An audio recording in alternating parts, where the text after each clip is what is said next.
બનાસકાંઠાના પાલનપુરમાંથી ભ્રષ્ટાચાર અને બેદરકારીનું એક એવું ચોંકાવનારું ચિત્ર સામે આવ્યું છે કે જેને જોઈને લોકો કહી રહ્યા છે કે આ વિકાસ છે કે પછી વિનાશ। માત્ર એક વર્ષ પહેલા લાખો રૂપિયાના ખર્ચે બનાવવામાં આવેલા આરસીસી રોડ હવે વિવાદના કેન્દ્રમાં છે, કારણ કે રોડ પર કોઈએ ડામર પાથરી દીધો છે। જી હા, આરસીસી રોડ પર ડામર। સ્થાનિક લોકો ત્રાહિમામ પોકારી રહ્યા છે અને હવે સવાલ ઉઠી રહ્યા છે કે પાલનપુર નગરપાલિકાના કામકાજ આખરે આવા તે કેવા। જુઓ આ વિશેષ રિપોર્ટ।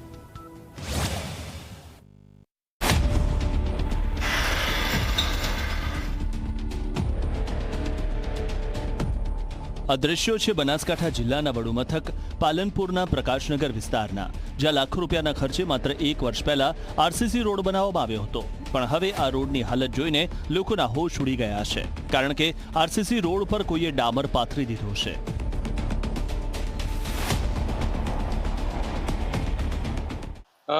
મનમંદિર સ્કૂલથી વીરગોપા સોસાયટી સુધી કોઈએ ડામર પાથરી દીધો છે રોડ ઉપર, એટલે આવતા જતા ને તકલીફ પડે છે। એમાં લોકોના પગ ચોંટી જાય, ચંપલ ચોંટી જાય, બાઇક, સ્કૂટી, રિક્ષાઓ સ્લીપ થઈ જાય છે ને અકસ્માત થવાના ભય છે।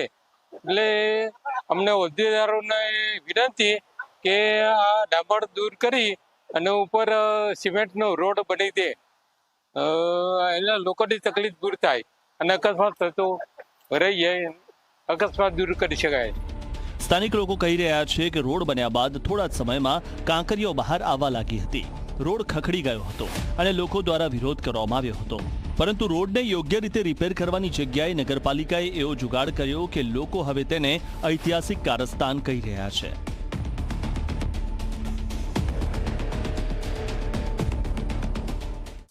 આ રોડ હમણાં એકાદ વર્ષ પહેલા બન્યો હતો।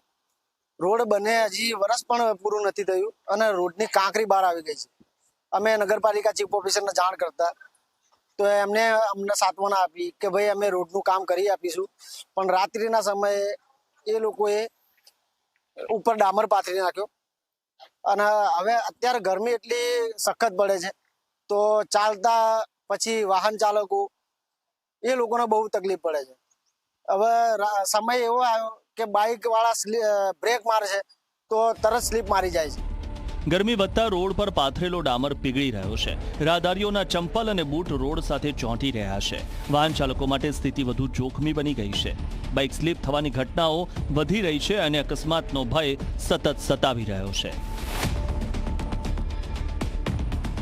હાલ જો નવીન રોડ બનાવેલું છે એની ઉપર ડામર જે નાખેલ છે એ ડામરનું કંઈક સોલ્યુશન લાવો, કાં તો એની ઉપર માટી નાખો, કાં તો એ ડામર નીકાળી દો, અથવા તો નવેસરથી રોડ બનાવો। લોકોને આવતા જતા ચપ્પલે ચોંટી જાય છે અને હાલ આ તો ઠીક છે કે વેકેશન છે અને જ્યારે સ્કૂલો ઉઘડશે ત્યારે વિદ્યાર્થીઓને પણ આવવા જવામાં તકલીફ થશે, લોકોના સાધનોએ ગરમીના લીધે ટાયરો ચોંટી જાય છે, આવતા જતા ચપ્પલો ચોંટી જાય છે।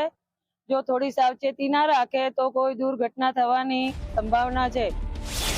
આ રોડનું કામ ઘનશ્યામ કન્સ્ટ્રક્શન નામની એજન્સીએ કર્યું હોવાનું સામે આવ્યું છે। હવે સવાલ એ છે કે એક વર્ષમાં જ રોડ કેમ બગડી ગયો? આરસીસી રોડ પર ડામર પાથરવાનો નિર્ણય કોણે લીધો અને આખા કામમાં થયેલા લાખો રૂપિયાના ખર્ચનો હિસાબ કોણ આપશે? આ મામલે પાલનપુર નગરપાલિકાના ચીફ ઓફિસર જીગર પટેલનો સંપર્ક કરવાનો પ્રયાસ કરવામાં આવ્યો, પરંતુ ચીફ ઓફિસરે કેમેરા સામે આવવાનું ટાળ્યું, નિવેદન આપવાના બદલે રજા પર હોવાના બહાના બતાવ્યા અને સવાલોના ગોળ ગોળ જવાબ આપવામાં આવ્યા, જેના કારણે હવે લોકોમાં વધુ શંકા ઊભી થઈ રહી છે। શું જીગર પટેલે જ આરસીસી રોડ પર ડામર પથરાવ્યો?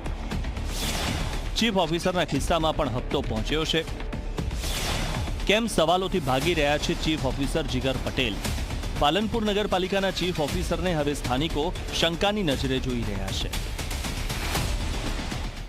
તો ભાઈ આ રોડની ગેરરીતિ બહુ જ કરી છે અને અંદાજિત રકમ છે 17 લાખ ઉપરની, તો લાગે છે કે રકમમાં પણ ગોટાળો કર્યો છે। તો અમારી માંગ એ જ છે કે વ્યવસ્થિત રોડ બનાવીને આપે એમ। સ્થાનિકોનો આક્ષેપ છે કે આખા મામલે મોટા પાયે ભ્રષ્ટાચાર થયો છે અને તેમાં જવાબદાર અધિકારીઓ તથા એજન્સીને બચાવવાનો પ્રયાસ થઈ રહ્યો છે। 1 વર્ષ પહેલા બનેલો રોડ જો આ હાલતમાં પહોંચી ગયો હોય તો વિકાસના દાવાઓ પર પણ સવાલ ઊભા થાય છે. હવે જોવાનું એ રહેશે કે પાલનપુર નગરપાલિકા આ મામલે તપાસ કરશે કે પછી આખો મામલો દબાવી દેવામાં આવશે. અલ્કેશ રાવ, ઝી મીડિયા, બનાસકાંઠા.